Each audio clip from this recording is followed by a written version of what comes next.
खुलुमबाय रायजोफोर दिनै मोनाबिलिनि खौराङाव बयखौबो बरायनानै लाग्रोबाय। दासिमनि खौरांफोरा जाबाय। गिबि खौराङाव दङ दिनै भारत नाङैनो एबा हादोरनाङै सुबुंखान्थि सान फालिनाय बादिनो मेहेर गोनाङै क'क्राझार जिल्ला खुंथायनि बानजायनायावबो 77थि सुबुंखान्थि सानखौ फालिदों। माहारिनि फिरफिलाखौ बिरहोयो बिटिसिनि चिफ हाग्रामा महिलारि बिथाङा 77थि सुबुंखान्थि सान फालिथायनि सानाव क'क्राझाराव बिटिसिनि चिफ हाग्रामा महिलारिया थांनाय माखासे सान सिगाङाव खोथा होखानाय बादियैनो थांनाय 2020 मायथाइनि 27 जानुवारि खालाराव एबसु XNDB UBPO आसाम सोरखार आरो भारत सोरखारनि जथायै जानानै थांनाय BTR एकर्डखौ फालिनो थाखाय साखाफारा जादों बाथ्राखौ बुंदों बिटिसिनि चिफ हाग्रामा महिलारिया आरो 27 जानुवारि खालाराव एबा गाबोन BTR गोजोन गोरोबथानि सागानगिरिफोरखौ बिटिसि सोरखारा मान बावगोन होनना बिटिसिनि चिफ हाग्रामा महिलारिया फोरमायदों। आरो दिनैनि हाबाफारियावनो क'क्राझारनि असमिया प्रदितिन खौरां बिलाइ आरो निउज 18 चेनेलनि गागि खौरांगिरि सुरज बसुमतारीनो 77थि सुबुं खुंथाय सानाव साबसिन खौरांगिरि बान्था गथायदों बिटिसिनि गाहाय खुंगिरि हाग्रामा महिलारिया। मोनसे सोमोनांथाव जाथाय आरो दुखुनांथाव खौरां होननानै बुंनांगोन। राजखान्थिनि मिथिङाव बाहागो लाफैनाय सासे बर' आइजोआ गथ' जोनोम होदों। जाथायनि बागै रोखायै मिथिनो मोननाय जायाखैब्लाबो BPFनि मोनसे मिथिङाव बे जाथाया जानो मोनदों जेराव मोदोम गोरलै आइजोआ BPFनि जथुमाव बाहागो लाफैनानै बेबादि जाथायजों मोगा-मोगि जानो गोनां जादों। नाथाय बेबादि आइजोआ मानो फैनांगौ? बे सोंथिखौ गोबां सुबुंफोरा बुंथिदों एबा सोंथि दिखांदों। माखासे सुबुंफोरनि लिंनायावनो मिथिङाव एबा मिथिंसालियाव फैनो गोनां जादोंमोन होनना मिथिनो मोनदों। दुखुनांथाव बाथ्राया बेसो सासे मोदोम गोरलै आइजोआ गावनि उसुबिदा देहाखौ लानानैब्लाबो मानो फैनो गोनां जाखो? दिनै भारत हादरा 77थि सुबुंखान्थि सानखौ फालिदों। राजधानी दिल्लीयाव सुबुंखान्थि सान हाबाफारिखौ हादोरगिरि द्रौपदी मुर्मु बिथांजोआ दैदेनो। मख'नो गोनांदि बे बोसोराव इउर'पियान पार्लियामेन्टनि आफादगिरि एन्टनिय' कस्टा आरो इउर'पियान कमिसननि आफादगिरि अर्सुला बन डेर लियेनआ गायालासि महरै हाबाफारियाव बाहागो लादोंमोन। माहारियारि मेथाइ बन्दे मातरमनि 150थि बोसोरारि फालिथायनि समाव बे बोसोरनि सुबुंखान्थि साना जर'खायै मख'जाथाव। आगोमा साजायनाय राजपथआव दिनै गासै बुहुमखौनो भारतनि रौनिया गोहो हारिमुआरि उनमोनथाइनि मोनसे आगोमा गोरोबलायनायखौ नुनो मोनदों।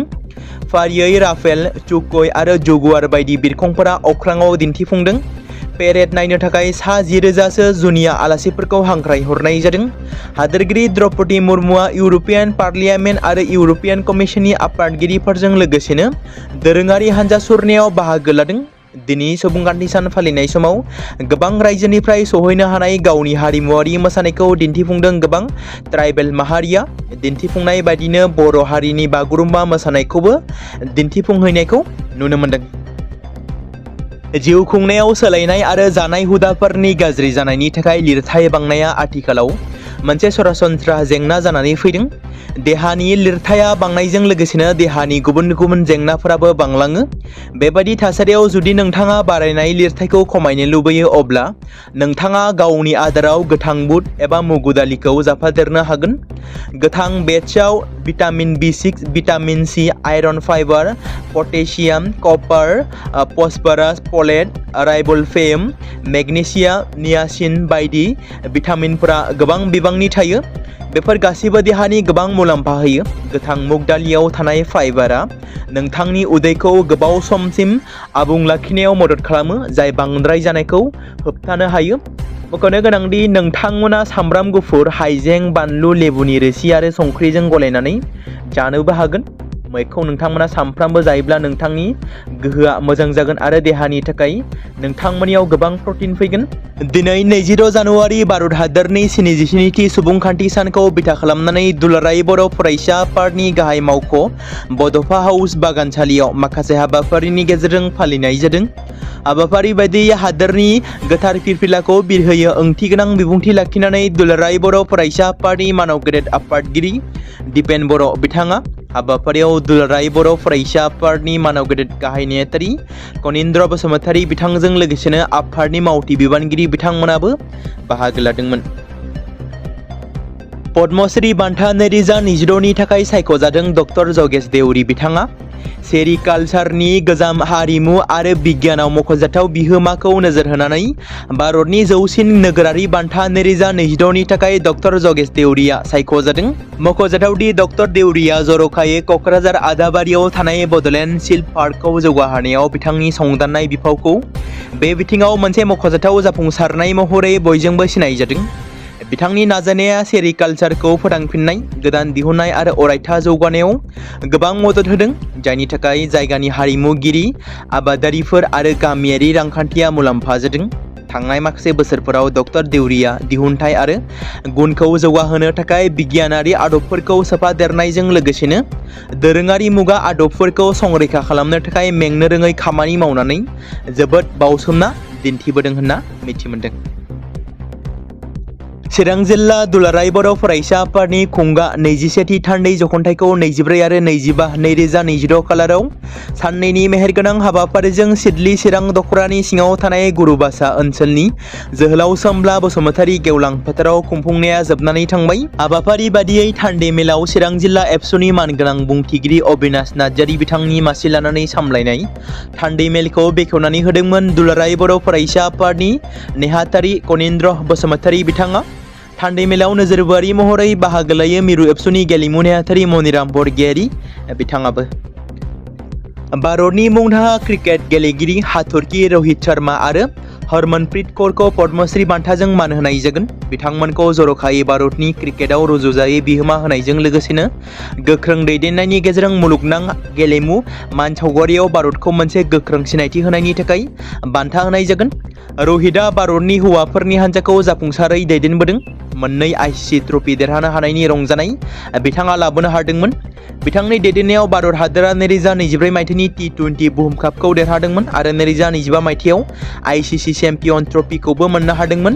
दासान्दि रहितआ हादोरनि जानानै खालि मोनसेनि फर्मेटआवल' गेलेयो। गुबुन फारसेथिं हरमनप्रीतनि दैदेननायाव भारतआ गिबि खेबनि थाखाय आईसीसी आइजोफोरनि बुहुम कापखौ देरहानो हादोंमोन।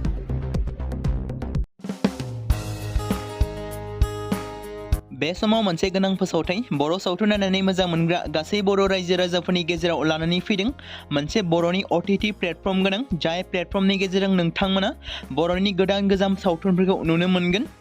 थांनाय माखासे बोसोर सिगां बर'नि गेजेराव लानानै फैनाय निउबो एप बायदिनो फिन आरोबाव लानानै फैदों बर' रायजो राजाफोरनि थाखाय।